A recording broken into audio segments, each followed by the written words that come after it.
During the past 4 years, the Art History Council has held over 15 question and answer forums with professionals. We've had art conservationists, archivists, academics, and more. We have bridged the gap between student artists and art historians in our Artist Talk series. We held the first and second ever student-led academic conferences at Columbia College. First with the Social Class and Art Conference last year that was held to complement the College Art Association Conference. We have gone to art shows together, and we've also started a Contemporary Arts Review magazine, or blog, I guess. Participating in these events motivates students to make the most out of their education here at Columbia. We have found that these events foster creativity in the art history students. These sessions help students gain awareness on the professional world outside of them. They also create an open question and answer environment where the students can establish connections with contemporary art, career opportunities, and future projects. If you all are interested in joining the Art History Council or would like a place to have your ideas come to fruition, please don't hesitate to talk to Casey Winkleman, Ryan Lucier, or myself after the event. You can also get our contact information at the table. And now to introduce the conference, Casey Winkleman is going to take the stage.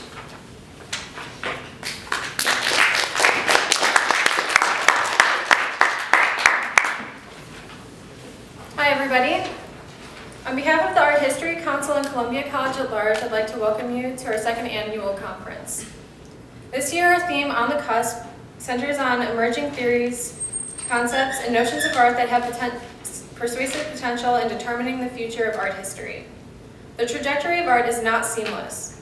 Documents of art pose as pristine illusions until we hit the end of the contemporary section like a wall and begin to wonder what happens next.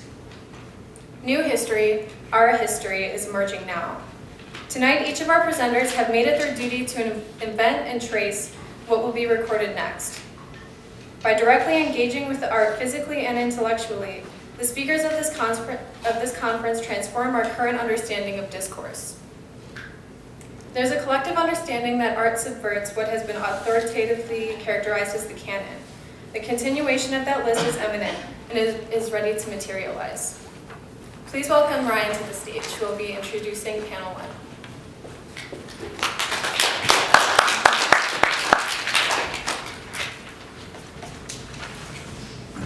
In reconstituting motives of the artist and audience, our panelists discuss the democratization of art as it breaks free of the art historical canon. These panelists have found that the new age of art is much more approachable from past hierarchical academic theory. They explore how exclusivity of the past in art has been replaced with inclusivity, engaging the artist, audience, and art. Pat Elfritz of Columbia College writes about the democratization of art and curatorial practices on the internet, particularly social media. He proposes that selection itself is the most fundamental practice in curatorship and internet usage alike. The internet provides access to new platforms of dissemination, not only promoting new perspectives on art and curatorial practice, but also complicating the compartmentalization of art practices, curatorship, and curatorial production. From a different perspective, Casey Champion, also from Columbia, examines the art blog as a transformative model of curatorial practice. While not disestablishing the necessity of traditional curating, Casey illustrates that blogging curators act as a supplementary and reach a wider audience, thus deepening art knowledge in the contemporary age. Looking through the lens of a decade-old practice, Katie Waddell from School of the Art Institute of Chicago discusses art organizations and art collaboratives as a breakthrough in the canon. Katie demonstrates artists can work outside of the institution to bring art to communities and larger audiences. Finally, Zachary Johnson, alumni. Actually, Zachary isn't available. Take that back. But hopefully we'll be here. And if he is here, you'll be hearing all about the discussion of the rise of the do-it-yourself culture. The very heart of this culture is for craft artists to create artistic objects that relate to touch their audience. Zachary shows us the historical view of the movement and how it has blossomed through its widespread openness and approachability mediums. So please welcome our first panelist, Pat Elfritz.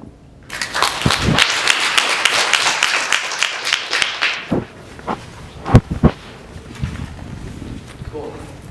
Can you guys hear me okay?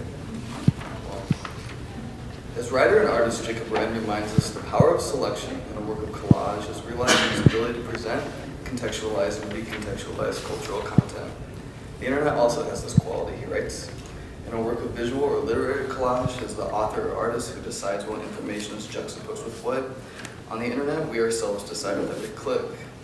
For Wren, the web does not necessarily dilute the significance or presence of the author, but it does seem to project a new egalitarianism onto the world.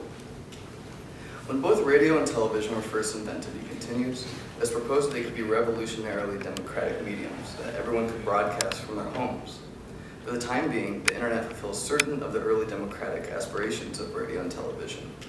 Anyone can post a YouTube video, anyone can start a blog.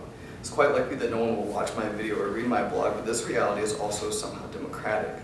As an artist, I could put my work on the internet, potentially have it seen everywhere in the world at once, but of course, everyone else, artists or not, can do exactly the same thing. The essay from which these selections were taken indeed centers itself upon the artist's relationship with the internet, in particular Web 2.0, positing only one central claim. In terms of art, the internet changes everything. Published in September of 2010, this outlook alone hardly read as unheard of. 4 months prior, curator and e-flux writer Anton Vidoko publishes Art Without Artists, calling attention to a recent turn in contemporary curatorial practice characterized by its professionalization and institutionalization, alongside a simultaneous invasion of the sphere of artistic practice. Vidoko observes not only an ever-growing visibility of the curator, but a comparably prominent artistic presence often surrounding the role.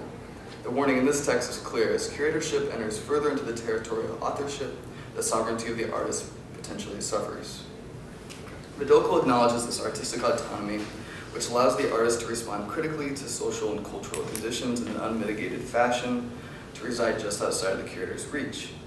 Curatorial work is a profession, he reminds us, and people working in the field are not free agents, but are rather employed to perform a task on behalf of an institution or client. Vidoko's essay quickly deflates any attempt to attribute a culturally critical, let alone artistic gestures of a position so institutionally embedded. Responding to a colleague's claim that filling the salary-compensated role of chief curator in a prominent art museum has the potential to be engaged as curatorial activism, Vidoko argues that people who are paid to go to a demonstration are not activists but essentially hired bodies. Vidoko warns against the temptation to upgrade these institutional positions with an activist platform, and the same holds true for attempting to establish a captious angle or an expressive voice through curatorial agency. In these situations, it is the curator's pre-existing obligation to their employing institution and the public which they may serve, which negates their ability to respond critically to his or her own environment in a fashion that may be considered artistically liberated. With Vidoko's concerns in hand, the following question we raise. Is it possible that Jacob Wren's democratic conception of the internet is analogous in any way to contemporary trajectories in curatorial practice, institutional, independent or otherwise, or are these entirely isolated trends? While Vidoko's institutional figure will not remain in the foreground of this discussion, his outlook upon the direction of curatorship will continue to be of service as the practice of selection is defended as the most fundamental and overarching discipline of curation and Web 2.0 decorum alike. Offering some insight into how the professional role of the curator came to challenge the cultural significance of artistic production, Vidoko continues. It seems to me that this increase in social significance came partly from the declining power of art criticism, with curators assuming the agency of the critic in addition to their executive power in the museum. As the presence of the art critic recedes, the curator's selection alone becomes charged with new evaluative power, providing an array of potential consequences. If the artist is already expected to question the social, the economic, the cultural, and so forth, Vidoko writes, then it goes without saying that when a curator supersedes the artist's capacity as a social critic, we abandon the critical function embodied by the role of the artist and reduce the agency of art. However, a preliminary question must be asked, where exactly is art criticism retreated? In his essay, Restlessness and Reception, writer Martin Patrick makes a necessary observation. In many respects, blogs return criticism to a series of competing and responsive amateur voices that were initially the major sources of criticism historically. Art criticism is not vanished, according to Patrick, but art critics have simply become hard to identify. The internet not only offers a new generation of art critics, a democratized platform, as Wren describes, but a veil of anonymity as well. As curators begin to absorb the cultural territory once occupied by art critics, Curatorship arguably becomes exposed to the same democratic trends which reshape art criticism and diminish the critic's presence in the first place. However, according to Dokel, is the increased visibility of the curator, which is the chief symptom of contemporary practice in the field. Is it safe to assume then that curatorial practice is immune to the influences of Patrick's blogosphere? Or is curatorship destined to be one in a long lineage of practices diluted, distributed, and reconsidered under an umbrella of cultural production?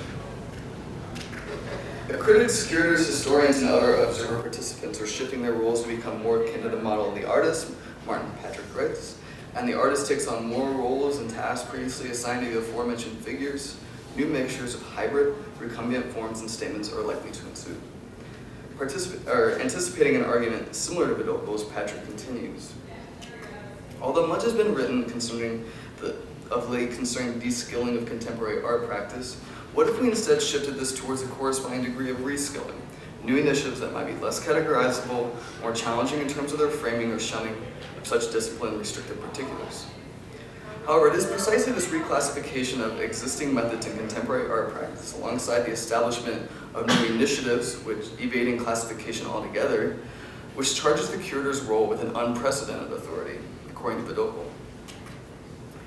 It has recently been pointed out to me, he writes, that as artistic production becomes increasingly de-skilled and by extension less identifiable by publics as art when placed outside the exhibition environment, exhibitions themselves become the singular context through which art can be made visible as art. According to this assessment, the material exhibition survives as the most immediately identifiable backdrop for the presentation of artworks, and the significance of physical curation therefore remains intact long after its methods have been appropriated by Web 2.0 users. But to what end are methods of curation being borrowed anyway? What most urgently needs to be done, Vidokel proposes, is to further expand the space of art by developing new circulation networks through which art can encounter its publics, through education, publication, dissemination, and so forth, rather than perpetuate existing institutions of art and their agents at the expense of the agency of artists by immortalizing the exhibition. While the physical exhibition at this time may remain as the most comfortable and intuitive arena to approach artworks as such, it does not function as a singular avenue of dissemination, an unavoidable conduit through which artworks must reshape themselves en route to an audience. New avenues may model the traditional exhibition space, and new roles may model that of the institutional curator. Vidokel disdains the expansion of curatorial territory by echoing modes present in contemporary art practice, while curatorship is actively lending its own modes, voluntarily or otherwise, to the construction of new passageways of cultural dissemination. As Wren observes, selection is a force of navigation, a means to carve out significance when content itself is in abundance. Curatorial work is a practice grounded in selection, and the lineage of its presumed authority may be traced back to this fundamental discipline. As artists, DJs, bloggers alike intuitively adopt this practice, at what point are these compartmentalizations rendered no longer intact? It is crucial that curators as well as artists remain in a state of self-reflection void of active self-augmentation. The assumption that these practices have the ability to remain divergent is null. Some may argue that the sovereignty of the artist has already and been entirely compromised already. Others may claim that this sovereignty is synonymous with an umbrella of cultural production, avoiding precise identification. Regardless, curation offers no threat to the artists, which they are unable to select and appropriate themselves. Vidokel's adherence to the compartmentalization of cultural practice, or rather his fear of its disillusion, falls short of acknowledging what these shifts in professional and expressive behavior may be indicating. As the practice of selection becomes democratized, platforms of distribution become rapidly accessible. If these trajectories stir any concern, it lies somewhere in this observation. Accessibility yields gentrification. The cultural practitioner, evading graceful identification, operates along the avant-garde of new platforms of dissemination. However, this time, stock should be placed in the ambiguity of what may follow these practices and their ongoing role in reshaping how publics encounter and consume ideas, not in the ambiguity of their particular monikers. Thanks.